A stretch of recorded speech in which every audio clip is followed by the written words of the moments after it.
Hello everybody. As you can see, this is my very first time doing a webinar, so I'm dealing with a number of new exciting things with me today. So I am going to ask you just to bear with me while I try and get to grips with the software that we're using, and if I don't respond to you, it's not because I am deliberately ignoring you, it's simply because I have two left fingers and I'm not quite 100% sure how to respond to any questions or queries, but hopefully by the time we get through to the end of this, we will have been able to muddle our way through. So first of all, a very big welcome on how to successfully furlough your staff and what to do when furlough comes to an end. Today is Friday, the 17th of April, and you're going to have me for company for the next hour. I've got lots to get through, so I'm going to try and do it as best that I can. But first of all, thank you to all of you for signing up and joining me today. For those of you who don't know, I'm Angela Clay, Managing Director for HR for UK. I'm also an employment law solicitor, so I have a number of hats that I can wear when I'm guiding people through the myriad of issues that arise as a result of employment law matters. But who are HR for UK? HR for UK, we are a leading provider of HR support, payroll and pensions, as well as providing support to businesses in relation to health and safety. We've got over 30 years of industry experience, and we have got plenty of 5-star reviews, which I would encourage you to go and have a look at on our website. My role as Managing Director of HR for UK is I'm responsible for HR for UK's role as a leading professional to help businesses through this furlough, through employment law matters, through anything that we can do, but I'm here to be able to support you in everything that we do. So my vision is to make sure that for businesses, I'm here to support you to successfully come out of the crisis. We are all facing different sort of challenges along the way, but what I want to do is provide you with clear, professional, practical advice, and most importantly, that hand-holding support while we get through that. So before I go through anything else, just a couple of, I suppose, housekeeping rules. I say rules, we're not in a room, but a couple of housekeeping matters. But before I do any of that, I do actually just want to say a very, very big thank you to my amazing team who have supported me in putting this webinar together. I'm not going to mention names, you know who you are, but I also want to say thank you to my team for letting me come away from the advice line for a couple of hours so that I can get this and present it to you. So a very big thank you there. At the end of this webinar, there will be some slides that will be coming out. There will also be some commonly asked questions and answers. We will also be collating all the questions that come out from this webinar. So thank you very much. I've already had Steve Aston, so thank you very much for sending in your question. I'm confident that I'll be able to get an answer to you during the course of my webinar, but what I will do afterwards is I'll just touch base with you to make sure that you understand what the answer is. And I'll keep the rest of you guessing as to what that question's going to be. So furlough, my webinar is going to cover 4 key things, in fact 5 key things. The first one is furlough leave itself. I'm going to cover aspects of holiday while on furlough. I'm going to be talking about self-isolating, SSP and shielding, the differences and how you're going to go about claiming that. But the big thing that I want to sort of leave you with at the end of this is what is going to happen after furlough, because we do know that furlough is going to come to an end. It's a matter of what we do with it and how we can best place your business so that you can get successful results as a result of it. So I believe you have the facility of a chat box to ask questions, but as I confessed really early on, I'm not 100% sure how to answer those, but I can promise you that at the end of the session, we are recording it. We will be able to get those questions in, and I promise to get those answers back to you. It'll be early parts of next week, so do look out for that. So I've covered a couple of the housekeeping. As I've already said, we will send you the slides together with the recording, just a little feedback sheet. And of course, the more important, well, probably the most important thing is, how can I contact you so that I can help you through this next phase of furlough? So on to the nitty-gritty of everything now. As most of you are aware, on the 20th of March, the government announced the Coronavirus Retention Scheme. It is only one of the measures that the government has introduced to support businesses during this pandemic crisis. It's something that we have never faced before, and hopefully, certainly in my lifetime, I don't ever want to face it again. But the government is doing everything that they possibly can to support business owners. It is a very stressful and a very difficult time.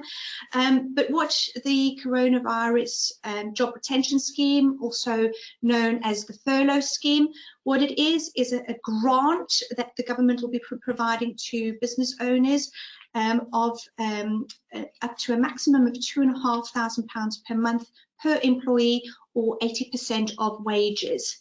It will last for a period of 3 months. It did start back in from the 1st of March, so the end date at the moment is the 31st of May.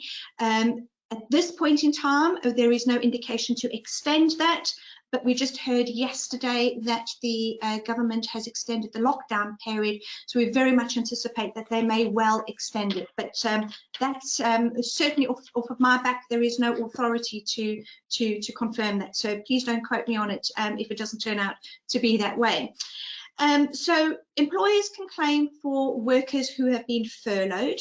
Up until the 20th of March, this was not a concept that was known to UK law.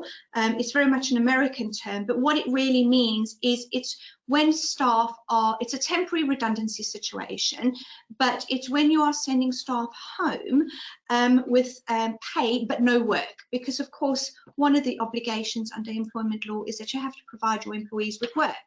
But if there is no work to provide, this is an alternative solution. The scheme is tied to your PAYE, so if you don't have a PAYE, you are not going to be able to benefit from the scheme to be able to claim back that 80% of wages, or up to a maximum of £2,500. And it is open to employees or workers who were on your PAYE on or before the 19th of March. Now that is a new date. Some of you might be thinking, oh, it's the 28th of February, I've got it wrong. No, the government changed that towards the end of last week. It is now the 19th of March. And I will come back to that in a little bit more detail a little bit further on, because there's some key important things that you need to know about that. The scheme itself is just a mechanism where employers can claim the money back. That is all it is. It is just a mechanism for employers to communicate with HMRC to get that well needed funding back from them to pay your workers. It is your decision as a business owner to furlough staff. I have spoken to a number of employers over the course of the last couple of weeks where they have felt bullied by their employees to furlough them.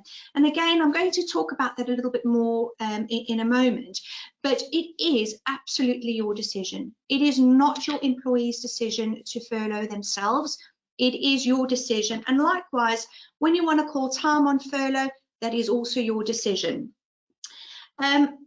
The scheme sits alongside existing employment law.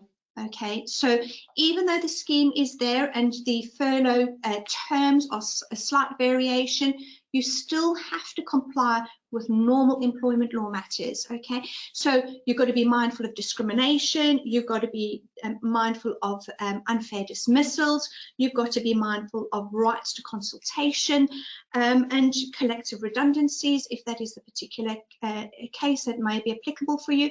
So don't think furlough and the furlough scheme sit separately and you can get away with perhaps not so scrupulous employment law matters, because they are still at the heart of the scheme. I have to give a big sort of health warning. This is a very fast moving area. If anybody's been on any of my sessions before, I may have mentioned something before, and it has changed. So as at the time of sending this presentation, at the time of doing this, it is all correct, but it may be subject to change. So just a little bit of background. So as we all know, I don't think you need me to tell you, the COVID-19 pandemic continues, and the government announced yesterday evening that they would be extending the lockdown for at least another 3 weeks. So we know that we are still got a long way to go on this. The government has also issued guidance both to employers and employees. If you have a look at my inbox, I am getting almost hourly updates from the government website on various things that they are doing to support. One of the sets of guidance that they have provided is guidance on self-isolation. Now, self-isolation is separate and something different to sickness absence as a result of COVID-19, which in turn is different to ordinary sickness absence. And there's different rules that apply to different ones. So just very quickly, self-isolation, and that is when an individual shows symptoms of having COVID-19, the cough, the temperature. It's well publicized on what the symptoms are, but if you are showing symptoms of COVID-19, the individual needs to self-isolate for 7 days. If they are in a family household or a household where there are other people living with them and somebody in that household demonstrates and shows symptoms, they will need to self-isolate for 14 days. Now, up until from the 13th of March 2020, the government's changed their position on statutory sick pay. So if an employee or a worker shows signs of COVID-19 and they go off on self-isolation, they get statutory sick pay from day one. If it was before the 13th of March, they still had to have the holding days, and statutory sick pay only kicked in from day 4. Also, before the 13th of March, we didn't have the concept of family or households being isolated. So again, on the 13th of March, that's quite a key date in terms of statutory sick pay and how that is paid. In terms of ordinary sickness, so if someone has got a tummy bug or they are suffering from a different type of illness which is not COVID-19, they would be treated as sickness absence as normal. In other words, they would have to have the 3 waiting days and payment on SSP will be on day 4. So it's quite important to understand exactly why your worker is not coming into work if you are still working. Shielding is another concept and guidance that has been provided by the government. Shielding is something different and is separate to isolation. Shielding is for those individuals who have a serious medical condition. The government has published a whole range of different conditions which would be considered as a serious medical condition. If an employee or a worker has a serious medical condition, the National Health Service would have written to them to explain to them that they are considered to be a high risk individual, and they would have been strongly advised to go into isolation for the 12-week period because they would have been considered as a vulnerable adult. Those individuals are not sick. So they're not going to satisfy the criteria for sick pay, either under the COVID-19 scheme or the ordinary sick scheme. What you would need to do for those individuals is you would need to furlough them. So quite a big distinction between sickness absence and isolation. The government has also put in other measures to support businesses, such as business rates reduction or grants, There are business interruption loans available. There are revolving credit loans available as well. There are a number of grants, and of course the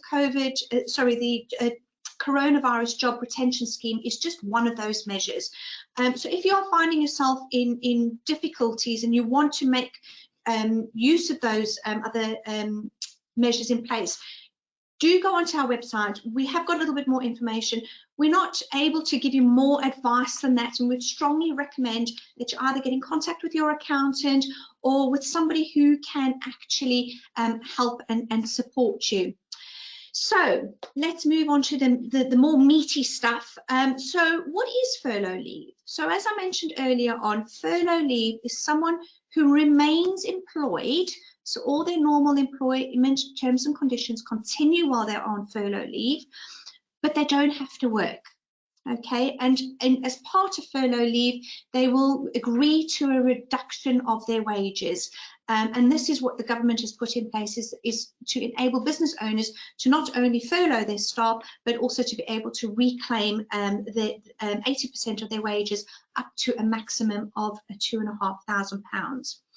So which businesses or which employers are able to have access to the scheme? So all UK organisations that have a PAYE scheme that was up and running on the 28th of February will be able to claim through the scheme. So that includes all businesses, charities are included, recruitment agencies, as well as public authorities. If you're not sure, just double check, but if you've got a PAYE scheme, I'm pretty sure that you will be able to participate.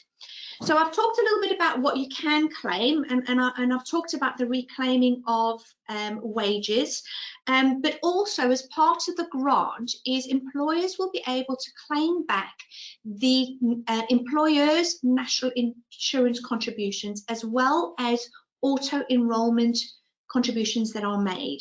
Your auto-enrollment duties continue under furlough. So don't forget about your pension regulator, Jiminy Cricket, who's going to be sitting on your shoulder. You know, you do need to still comply with your auto-enrollment duties. I will talk about the differences between salaried and variable paid staff in a bit.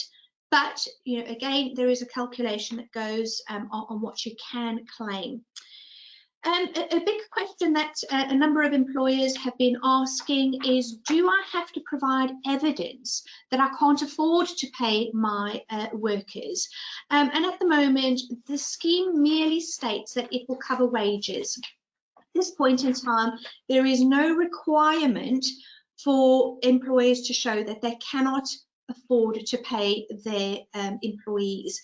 It's not clear from the guidance, but certainly from what we can see, there is the indication that you will not need to provide it. Certainly, as far as we know, in terms of the information that you need to input to the portal, which will open on Monday, there is no requirement to provide any evidence of that. But I will sort of give a big flashing lights warning here, is that HMRC will be making checks, they will be doing audits post coronavirus, just to make sure that there haven't been any unscrupulous employers trying to cheat the system by having ghost employees suddenly appear on their payroll, just to make sure that you are, abiding by the rules of the scheme. So checks will be carried out, and during the course of my presentation I will be referring to different documentation that you must keep a record of. Some of it will be for 5 years, some of it will only be for 3 years. But to protect yourselves, make sure that you have an audit trail on everything that you do, and as I say, I'll touch on those during the course of my webinar. So when did the scheme come into effect? So as I mentioned right at the very beginning, the scheme was only announced on the 20th of March, but it has been backdated backdated to the 1st of March. It gives employers the opportunity to backdate, because I think it was really around about the end of February, beginning of March, where we really started to see the impact of COVID-19 here in the UK. As I touched on a moment ago, the portal will open on Monday, the 20th of April, with the first payments being refunded around about the 30th of April. Now, this might give, I think it's going to be a race in certain bank accounts as to whether payment of staff is going to go out first or whether the refund is going to come in first. And that might be a real worry for a lot of business owners, and what is that going to do to their bank. And I think just as this, you know, at this early stage, if you think that is going to be an issue, have that conversation with your staff now. Explain to them what the situation is. Have that open and honest conversation to say, look, you know the financial difficulties we're in, we're all in it, so it's not going to come as a surprise. But if you haven't got one of our most up-to-date agreements where we have the deferment of payment clause in it, if you haven't got one of those, just get in contact with your staff, explain to them the situation, and get them to agree that as soon as that money comes in, it will get paid out to them. All of it will be paid out to them, even if it is later than your normal pay date, because of course, a part of your contract of employment, you will have a pay date in there. And of course, the 30th of April is the very last date, but some employers pay as early as the 25th of April. And of course, if the money hasn't come in, you might be in a really, really tricky situation. So if you don't have that deferment and you are going to have financial difficulties, speak to your staff. They will be understanding. So just looking at furloughed workers. So what is a furloughed worker? I have touched on this before, but just as a reminder, it is a furloughed worker is someone who remains employed, but who hasn't been provided any work. The Coronavirus Job Retention Scheme, or the furlough scheme as it's fondly known as, will cover the wages of workers who have been designated as a worker. Now, you have to go through a process to formally and properly do that designation. If you haven't done it, I would strongly advise you to do that. And what it really is it's a communication in writing to your staff that this is what you are going to be doing. But the key thing is having their agreement. We do have a template agreement that you can download from our website. It has all the provisions in there. So do go onto our website, log in and download it if you haven't done it. If you're one of those individuals who have perhaps gone onto our website, and forgive me, I should probably tell you where our website is. If you go to www.hrforuk.com, you will see a lovely bright orange COVID-19 alert at the top. If you click on there, you should be able to find it. If you're struggling, if you go onto our main page and you scroll just past the first crease of the website, you will see an employer's page, and you'll be able to find the information there. It is there. It's the top two documents. It's the letter and the agreement. If you haven't done it, as I say, I would urge you to go and do it, because you will not be able to get your claim unless you've got that agreement in writing with your workers that you have actually furloughed them. So the furloughed worker must be designated as a furloughed worker.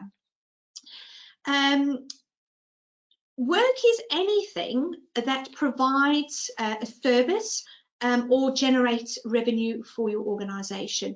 So you might be thinking, well, can they come in and do a little bit of this? Can they come in and do a little bit of that? The answer is probably no. If you are furloughing an employee, they need to, I want to say, go out and enjoy the sunshine. It is still the sun is still shining where we are today. I don't know where you are. It might not be raining. It might not be sunshine where you are, but it is sending your workers home on 80% of wages to do no work. Okay, I will touch on director worker employer. Sorry, I put my teeth in. I will touch on director employees in a moment, because the rules with them are slightly different, but I'll come back to that. So if you are a director worker, hold on to that thought and I'll come back to that. So does the scheme cover workers who are on reduced hours? So before the scheme was introduced, a number of businesses introduced short-time working, and the answer is no. Employees are either in work or are out of work. If they are out of work, they need to be furloughed. If they are in work, they cannot be furloughed and will be paid for the hours that they are working. If you have shortened their hours and you don't have the contractual right to do that in your contract of employment, alert here, you can't do that. You will need to revisit that. And if you've done that, do come back to me, because I will be able to help you in resolving that situation. But just very briefly, the scheme does not cover workers who are working on reduced hours. How do you designate a worker to a furloughed worker? I think I've covered that a couple of times, but just to be clear, you will need to have an agreement with them that the employee or the worker agrees to that furlough statement. And again, it's really important, because if you don't properly furlough your workers, you will not be able to make the claim through the portal on Monday. So you've still got the weekend, you know, do make sure that you have properly furloughed your workers. Whilst workers are furloughed, they can go out and they can do volunteer work. And in fact, the guidance coming from the government is to encourage business owners and employers to encourage employees and workers to go and do volunteering work. The key point to that is as long as they're not doing work for your organisation and it's not providing a service or generating any income, they can go and do that. Which brings me to another quite an unusual stance that the government has taken, is whether an employer can go and get new work while they are furloughed. And the answer to that is yes, which seems to be counterproductive, because it will mean that a furloughed worker will get 80% of wages from you, but they will also get 100% of their wages from their new employer. So in reality, they will be getting 180% of wages, which in the current climate seems a little bit odd, but the government have agreed to it, and it is allowed. But there is a big but that comes with that, and that is as long as your contract of employment allows an employee to work for another organisation while they are employed with you. So if your contract of employment has a clause which prohibits employees working elsewhere, then you will need to make sure that they know that. If there is a clause that prohibits working for another company, the furlough agreement can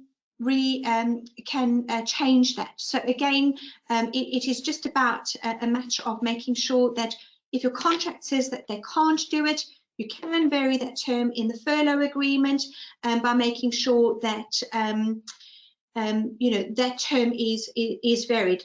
I am stuttering a little bit, and I'm just going to step away for a minute, because I'm quite conscious that even though I have a cable into my laptop and it is plugged into a main, I fear that the main isn't actually switched on. So I'm just looking to somebody for a little bit of help, because the last thing I want to do is have my laptop die on me and you don't get brilliant. Thank you very much. I have a little fairy that's come to help me, so thank you very much. So back to being focused and not worrying about a battery that's going to run out. Important point, contracts of employment. If there is a clause that prohibits working for another organisation, that can be relaxed under a furlough agreement, but of course it is down to the employer to decide whether they want to allow their workers to go and work somewhere else. The last thing you want is for a worker to go and work for a competitor, so you would still want to be mindful of that. If an employee or a worker has multiple roles, so they work for multiple organisations, they can continue to work at one organisation and not another.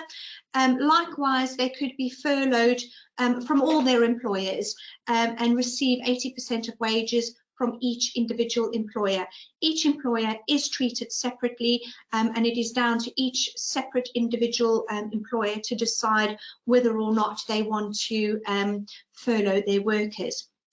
So let's have a look at who are eligible workers that can be covered by the scheme. So what workers are covered? The scheme will cover the wages of a worker who is on a PAYE payroll. Originally, that was of the as at of the 28th, but as I mentioned earlier, the government has taken a change of viewpoint, and they have changed the qualification date to the 19th of March. Now, this, of course, sent a lot of employees to get all excited, particularly if they thought, well, I've lost my job and I was told because I wasn't on the payroll on the 28th, this has now been moved to the 19th of March. Can my employer take me back on? And there is a little bit of a sting in the tail, because whilst the government has extended the qualification date, there is still a requirement that the employee would have had to have been on the PAYE payroll, which means, in practical terms, it means that at some point between their start date and the 19th of March, the employee must have been notified to HMRC through an RTI, which is a real-time information submission to HMRC that they are a worker at your organisation. So if you did your payroll and you submitted your RTI return on or before the 19th of March, those workers will be included. Those workers who those employers who submitted their RTI after the 19th of March, unfortunately, those employees and workers will still be excluded from the scheme. So if you're not sure, do get in contact, and we will provide you with some advice and guidance on that. The scheme does cover workers who are on 0 hours. It also covers agency workers, and it also covers workers who are on a fixed term contract. So again, if you had any workers on those types of employment arrangements, as long as they were on your PAYE as of the 19th of March and an RTI was submitted, they will be able to benefit from the scheme. The furlough scheme relies solely on the PAYE. So any arrangements and agreements that you have off record will not satisfy the requirements. So the key thing is that PAYE payroll. That being said, anyone who wasn't on the PAYE payroll, they may be able to make a claim as a self-employed individual under the self-employment scheme. I don't know much about the self-employment scheme, so I can't help you there. And it may also be that some individuals may be able to get support through the universal credit. Again, I don't have any information. I don't have any area of expertise on that, but that is two other areas where the employee might ask you where can they get some support. The scheme does cover foreign nationals. It doesn't have an impact on those nationals who are on a visa. So if you have got an employee working with you who is on a visa, going on to furlough is not going to have an impact on that. So you might have a number of employees who might be a bit concerned about that, but you can be in comfort in knowing that that isn't an issue. Now, I talked about earlier about director employees, whether they can be furloughed. And the answer to that is yes, as long as the director was on their PAYE. Now, the question is most employer directors or director employers who are on that type of work arrangement, they normally take a very basic salary through PAYE, and the remainder is paid through dividends. Now, in terms of the scheme, while you can be furloughed, you can only make your claim of the 80% of the basic part of your salary. Dividends are expressly excluded from both the furlough scheme as well as the self-assessment scheme.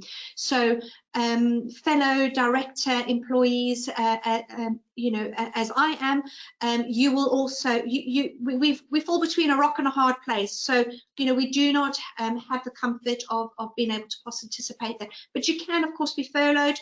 The claim that you claim is purely on the basic part of your PAYE claim and not the dividends.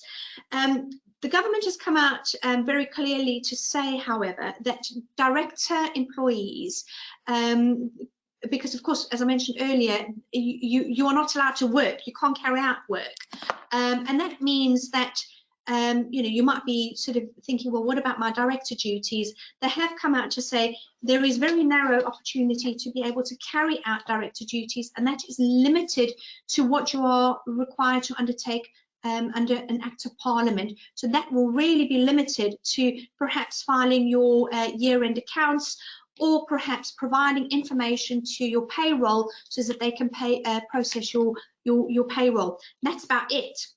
You can't work on your business, you can't work in your business, you can't generate revenue, and of course you can't provide a service. So very, very narrow a definition of what a director employee can do.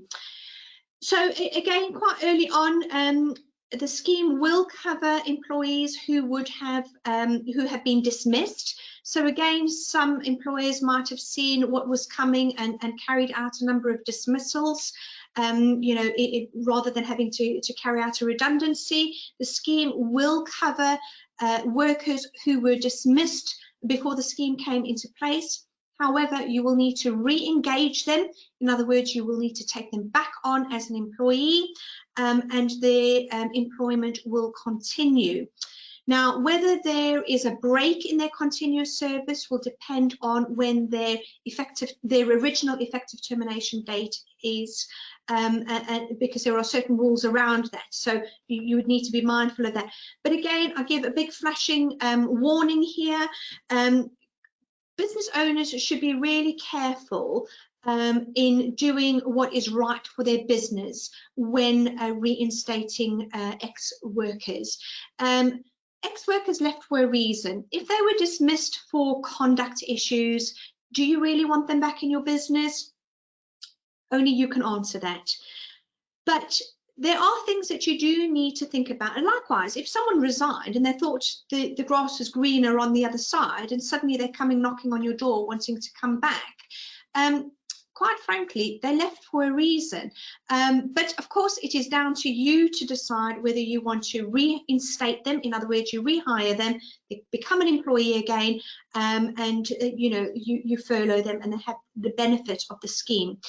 As I said earlier, it does come with cautions. There are other factors that you must consider before you do that. I'm not going to go into them in great detail, but you need to think about length of service. Is that going to tip them over the 2 years? Are they going to have another birthday? Is that going to have an impact on any potential redundancy payment that's going to follow? Are you now going to be faced with having to go through a full redundancy process? And you know, are you faced with having to go through a selection criteria which perhaps you didn't have before? So there are lots of things that you do need to consider. As I say, I'm not going to go into great detail other than to raise a red flag. I know you want to do the right thing, and I know you want to support everybody in this, you know, in these difficult times. But the important thing is really, you know, what is it going to do for your business?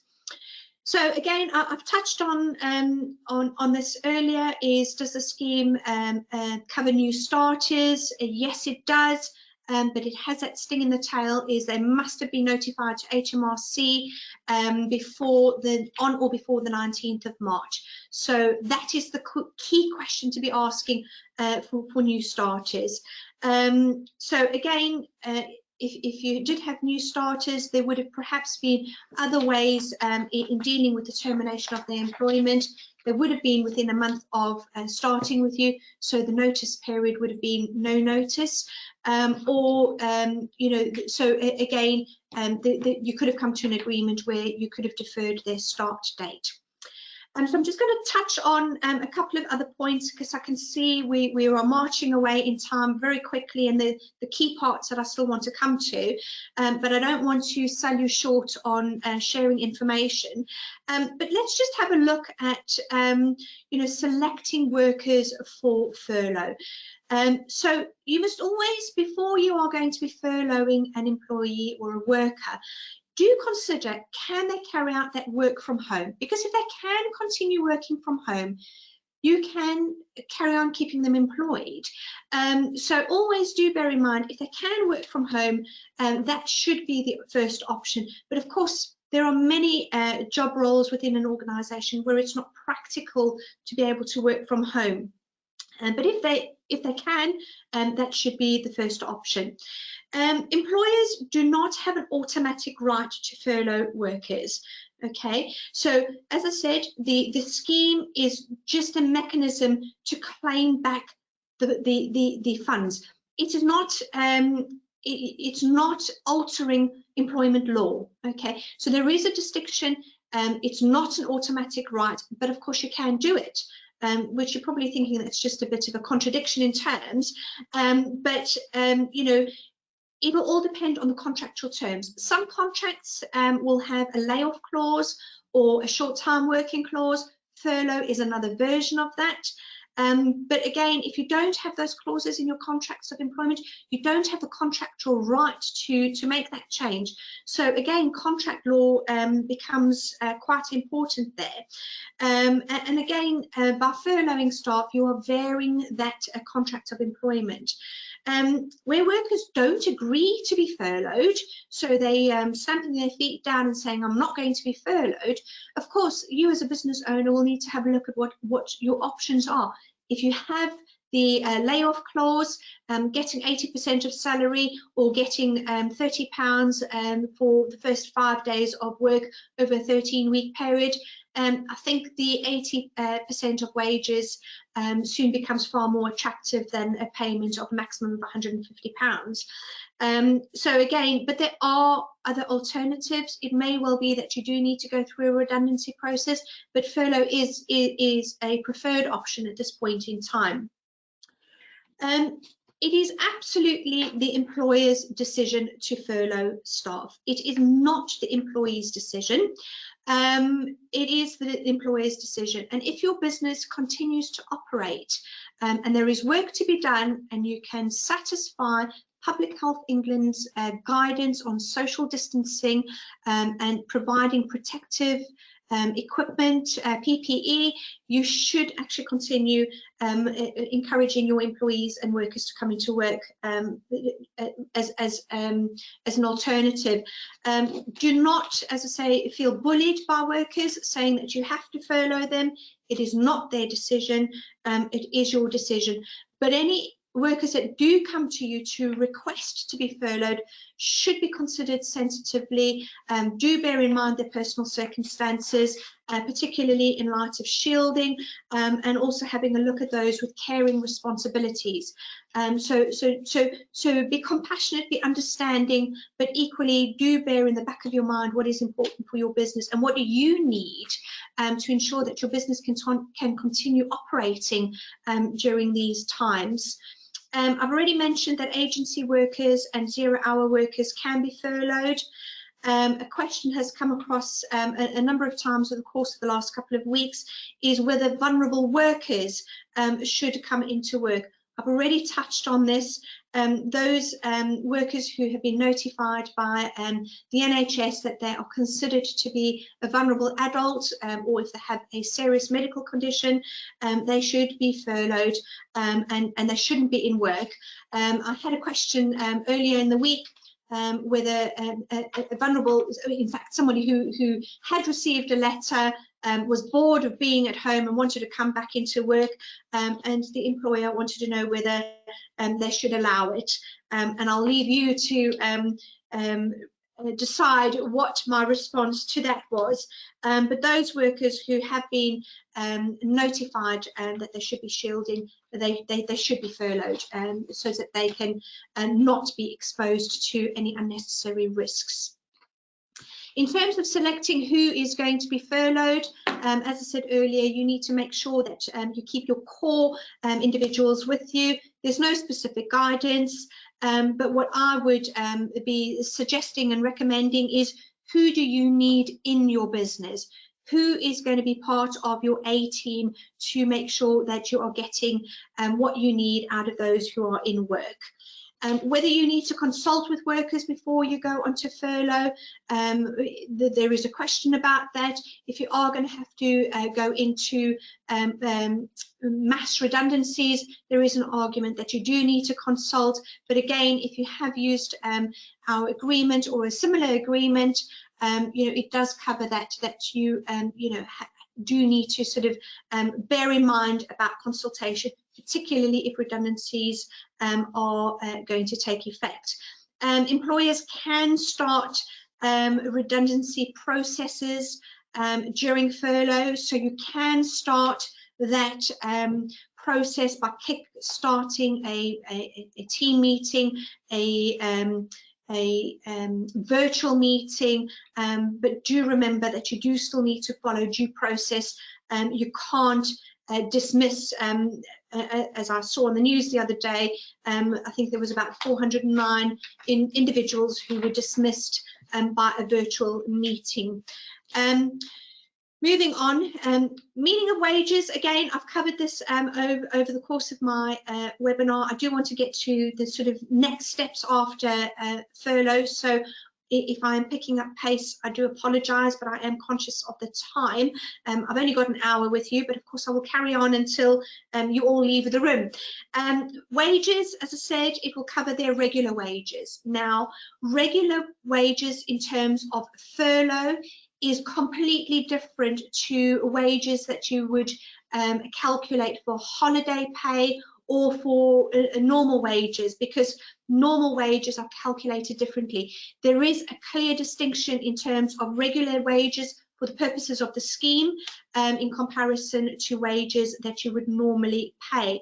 So, for example, regular wages for the purposes of the scheme will exclude bonuses, fees and commission from wages. I'll come back to commission because it's not ordinary commission where typical sales people will earn. It's commission as like a finder's fee. That will be excluded, but it does include non-discretionary past overtime. So in other words, you can have a look at and include overtime that was carried out in previous months of the last financial year. It can include compulsory commission payments, and that's where your sales people will benefit. But it does exclude discretionary bonuses, tips for those who are in the leisure industry, non-monetary benefits such as benefit in kinds. That is specifically excluded. Methods of calculating wages can become quite complicated. On a very sort of basic level, it's 80% of wages up to £2,500 as a maximum. As I said earlier, employers will be able to claw back the employers' national insurance contributions and auto enrolment company payments. But of course, wages, the claim that you're claiming back mustn't include any increases that may have, salary increases that may have applied in the meantime.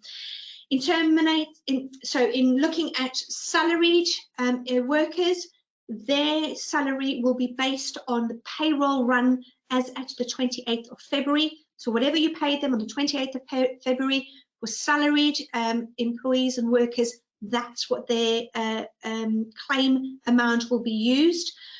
But if a worker's pay varies, you will need to do two exercises. The first one is you would need to have a look at their average earnings over the last 52 weeks. and you would have to have a look at their earnings for the same pay period in 2019. And whichever is the higher amount is the amount that you will use to calculate the 80%. If a worker has been employed for less than 12 months, you will use the period that they have worked, their average. If a worker only began working for you in February, you will use their earnings on a pro rata basis, and that will determine their monthly wages. Is an employer obliged to top up the 20% so that an employee and worker receives 100% of wages? No, you don't.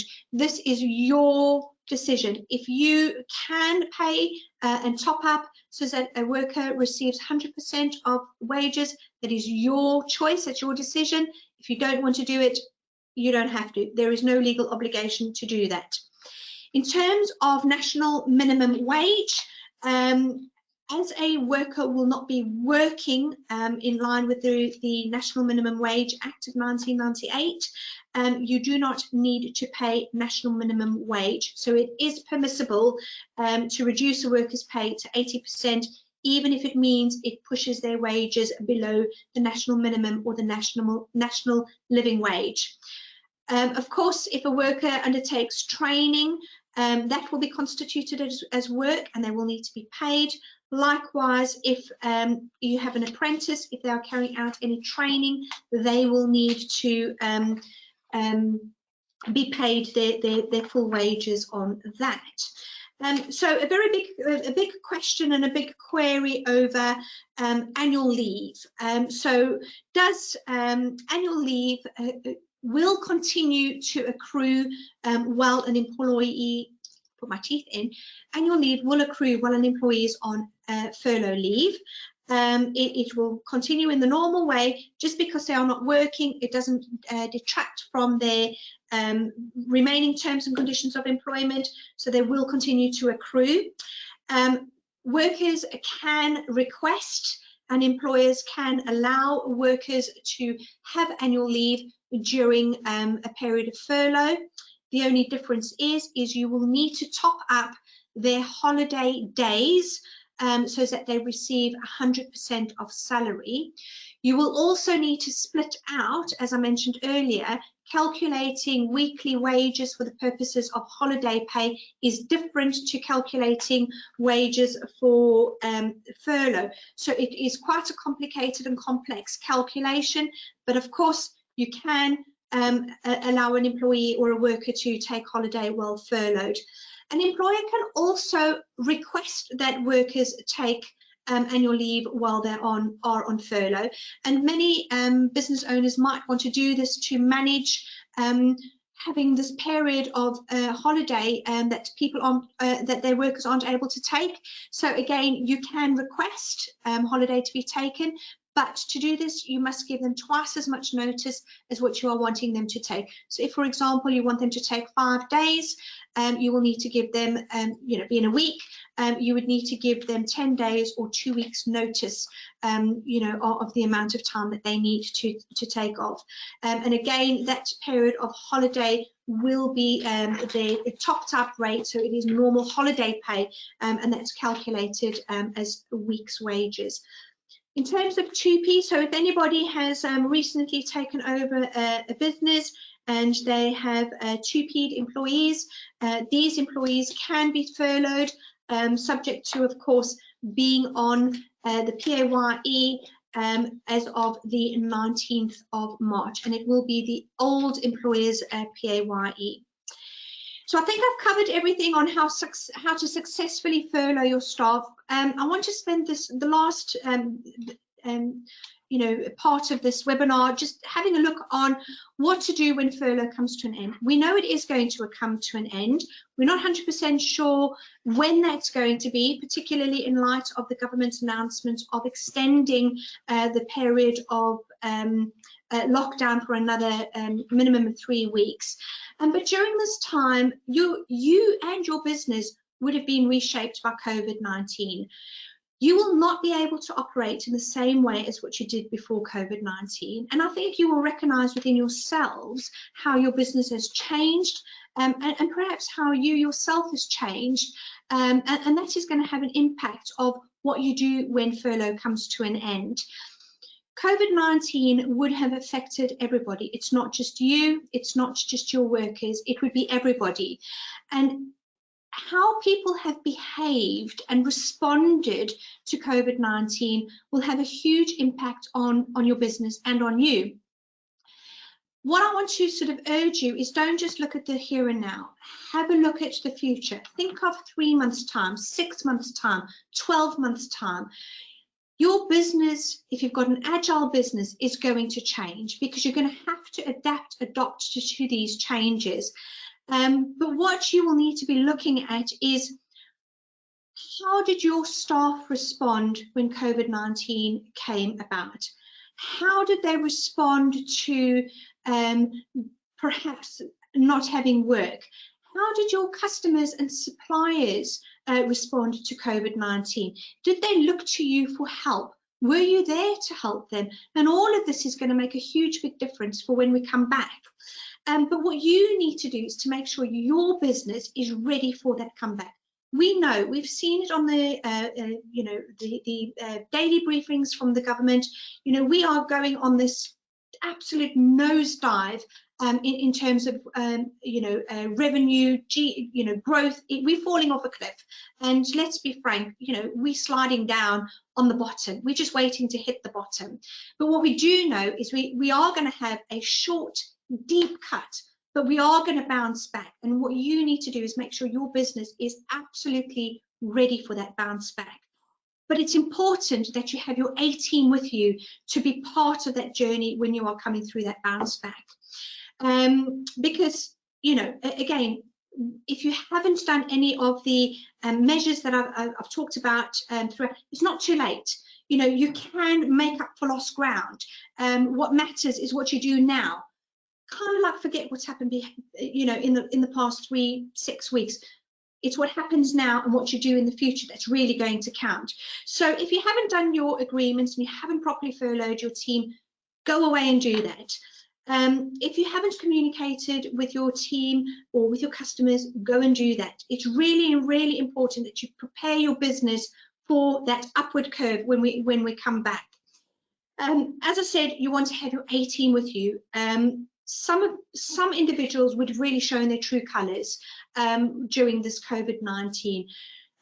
Some of your individuals who you thought, this is my key player, and they've let you down. They've run for the hills. Where are they when you really need them? Do you really want them on your team? Likewise, you might have some individuals who have really surprised you. For months on end, they've been an absolute pain. There is one bellyache after the other. But when push came to shove, they've actually rolled up their sleeves and they have shown their true worth. So again, during this COVID-19, true colours have been shown. And I tell you, if I had £1 for every client who had said that to me, I tell you what, I would have made a pretty good pot of money there. I'm not too sure I would have beaten our lovely Captain Tom Moore. At the last time I saw, he was at 17 million. I think that's absolutely fantastic, and I think we need to draw on some of that. But people would have shown their true colours. So your business will be different when you come back from furlough, and you will need to be considering what you are going to do with your business to support you going forward. Is your workforce ready to have, is your business ready to have your entire workforce come back? You may not be. You might not have any, income. You might not have any services to provide. It might have changed. So you might not be ready for your entire workforce to come back. You don't want them all turning up at the same time saying, boss, what do I do? What do you want me to do? Or, choice words of something different. But you will need to have options in place. Have you got work for them to do? Is it going to be a slow increase in work? Are you overloaded with work? Is it going to be opening the floodgates and you're going to need everybody to have all hands on deck? Or are you going to need to stagger your return of staff? So again, these are all sorts of questions that you need to start thinking about. Are you going to need to still have that extra buffer on laying staff off? Are you going to need to consider perhaps short-term working? Do bear in mind that you do need that in your contracts of employment, or if you've got the agreement, you've already got the framework in there. These are the type of questions that you need to start thinking about. On the other side, are you going to need to be thinking about a full restructure? Do you need to reorganize your business and your staffing levels to support your new business? Whilst the organization might still be there, what you do might have changed over COVID. Is your working structure still fit for purpose? And it may well be that it's not, in which case you may need to start having, further discussions. You may need to go through that restructure. So, start thinking about that. Start thinking about that early. Also, bear in mind, some workers will have been off of work for a considerable period of time. Some of them might have been off for a full 12 weeks. What do you need to get them back into work? What are you going to have to do to get their mindset from being in a sunny garden, enjoying the sunshine, to having that work mindset? Because it will be very different. And how you go about integrating workers who have been off for a long time will be key to the success of your business going forward. Are you going to need to retrain them? Are you going to need to bring them in on a phased return? Are you going to need to be having cultural change training? These are the type of things you need to start thinking about. What about those workers who simply refuse to come back? We've all seen them. I don't want to do this. I'm not coming back. How do you deal with those? What about the staff that you actually don't want back because you've seen their true colours while you've been on furlough? So those are really, really difficult conversations that you're going to have. But what you need to bear in mind, and I will absolutely urge you not to do this, is don't get carried away by trying to short circuit. Make sure that you don't take unnecessary risks. Trust me, the risks are not worth it.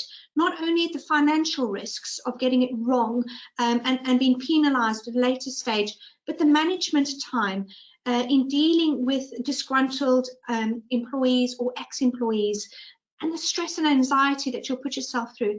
It's not worth it.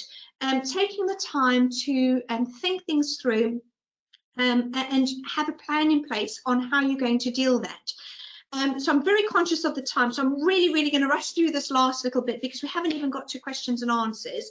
But my key takeaway message to you is you don't have to do it on your own.